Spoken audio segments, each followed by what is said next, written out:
Breaking news বীরভূমের মোহাম্মদ বাজার থানার অন্তর্গত দেউচা গ্রামে একটা মাটির বাড়ি টেনে চাল সমস্ত সব উড়িয়ে দিয়েছে। তারা এখন দুশ্চিন্তায় রয়েছে।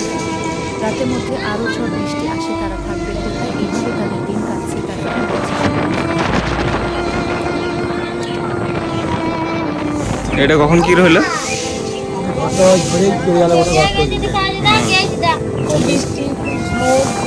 কোথায় থাকবো ছেলেটা নিয়ে সামনে পড়ে গেল, আমরা উল্টে পড়ে গেছিলাম। তারপরে যত ছড়াই কত বার মিশে গেল। তারপরে আমরাও কান্দাকাটা করতে লাগলাম, ছেলেরাও কান্দাকাটা করতে লাগলো। তারপরে গ্রামের লোক এসে বাইক গ্রামের লোকবেলা সব এলো, সব জিনিসপত্র বার করলো। কারো কিছু হয়নি তো? না, হয়নি কারি কিছু, কিন্তু আমি দুর্বলতা হতে গেলাম। আমি ছেলে নিয়ে কোথায় থাকবো এখন? বর্ষা শীতের কালে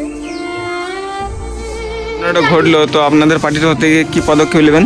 দেখুন, পদক্ষেপ বলতে গেলে আমাদের লোকাল এমএলএ সাহেব আছেন, হ্যাঁ মাননীয় কৃষ্ণকান্ত সাহা মহাশয়, তার প্রতিনিধির সঙ্গে কথা বললাম।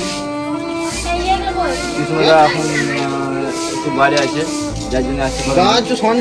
আমরা ওর দাদার প্রতিনিধির সঙ্গে কথা বললাম, এবং আমাকে বললো যে একটা ভিডিও আর কিছু স্ক্রিন ছবি পাঠাও। আমি পাঠালাম।